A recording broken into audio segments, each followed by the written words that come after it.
அதனால இயேசுப்பா அவர் ஜீவனை கொடுத்தார். அந்த தெய்வத்தை நம்புங்கம்மா. இயேசு ரொம்ப நல்லவருமா. உங்க வியாதிகளை கண்டிப்பா சுகமாக்குவாரு. உங்களுடைய எல்லா விதமான பிசாசுடைய போராட்டம், செய்வன, மந்திரவாதங்கள் எல்லாத்தையும் இயேசு குணமாக்குவார். அவரை பிடித்துக் கொண்டீங்கன்னா உங்க வாழ்க்கை செழிக்கும். உங்களுக்காக நாங்க ஜெபிக்க போறோம். ஒருவேளை சமாதானம் இல்லாத நீங்க வந்திருக்கலாம், உங்க குடும்பத்துல பிரச்சனையோடு வந்திருக்கலாம், உங்க குடும்பத்துல கண்ணீரோடு நீங்க வந்திருக்கலாம்.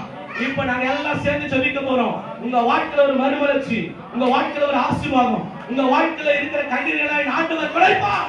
என் இயேசு உயிருள்ள தேவன் இன்றைக்கும் சிரிக்கிறார், இன்றைக்கும் வாழ்கிறார்.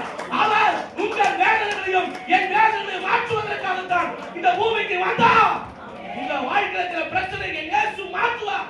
உங்க துக்கம் சந்தோஷமாய் மாறும். இன்னைக்கு நீங்க சின்ன gift வாங்க வந்தீங்க, ஆனா இன்னைக்கு ரட்சகராக இயேசு உங்களுக்கு விடுதலை கொடுத்து அனுப்புகிறார், உங்களுக்கு சுகத்தை கொடுத்து அனுப்புகிறார், உங்களை ஆசீர்வதித்து அனுப்புகிறார்.